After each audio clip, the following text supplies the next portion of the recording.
To Mr. Kenneth MacArthur, CEO, Cutting Block Knife Products, Inc. Dear Mr. MacArthur, just so you know, you make a great knife, an excellent knife. It's tough doing professional kitchen work without tolerating a bad knife. The stories I could tell you. Time and time again, how your knives pulled my ass out of the fire. Still, it never fails.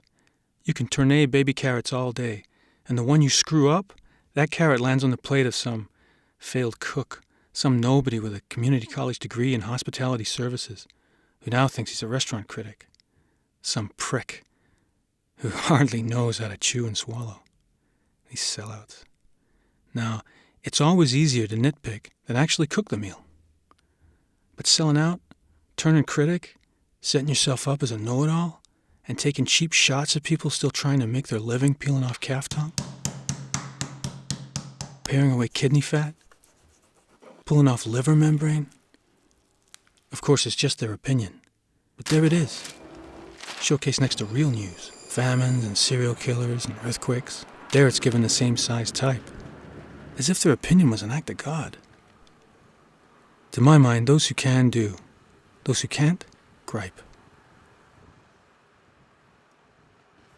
These critics, they couldn't cook a great meal if their life depended on it.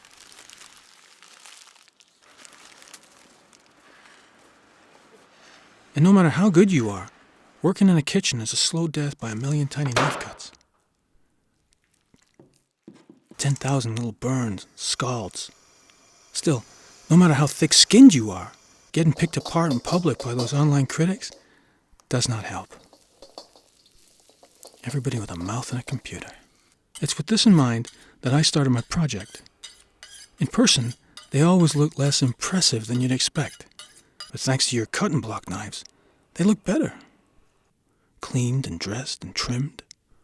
Meat, ready for some good use. Flesh, shining bright as caramel creme brulee crust.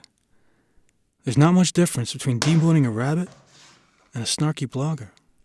Your knives do both jobs beautifully. Without any hand or wrist fatigue. After pulling the cold viscera out of 100 guinea hens, slitting the belly of some freelance writer who said your turnovers were too chewy, it's no big deal, thanks to your 8-inch filleting knife.